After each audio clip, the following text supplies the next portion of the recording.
In today's video, I'm going to show you how you can backup WordPress, install a simple plugin.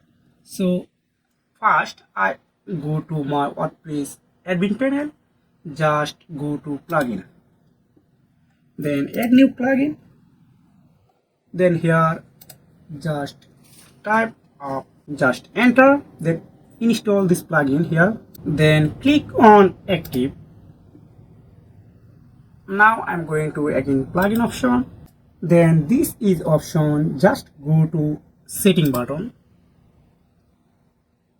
then you can see here are type of, click on backup now.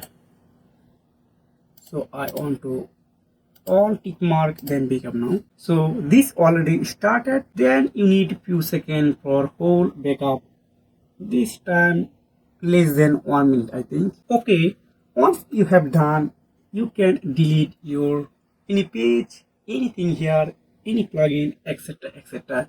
Then again go to restore, then return your file. So if you have found this video helpful, please like and subscribe this channel. See you again, take care, goodbye.